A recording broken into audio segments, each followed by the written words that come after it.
ठीक है, ठीक है।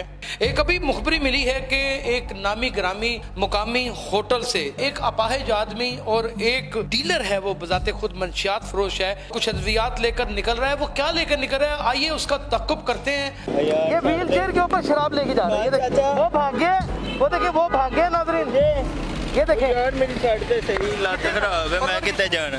अब देखो हाथ चुपड़ियां नजायज बोतलें देखें नाज़रीन, ये देखें यहाँ पे सरेआम, ये देखें इधर आए भाईजान मेरी मदद करें, शराब की बोतलें नजायज लेके जा रहे हैं और कोई रोकने वाला नहीं है यार। जरा वन यार छाड़ दे यार भाई, तू मुझे मरवा दे। जो जरिए बच्चे बेचते हैं ये इंसान है जिन्होंने किया हुआ है। ये देख ये देख चुप के बाहर है भी ठीक जे, है भी ठीक जे, ठीक है ना, ये है भी ठीक, निकाले मर्जी। एक मिनट, वो तो नहीं ड्यूटी के ऊपर लेकिन मदद कर रहे हैं ना। चबल माफिया अब भागी ना यहाँ से, मैं मरन तो नहीं डरता, मदन बड़ा क्लियर था मेरा भरा। अब रोकी यहाँ पे मर्दों की तरह आगे, मुझे तो छोड़। हाँ हाँ इधर आना।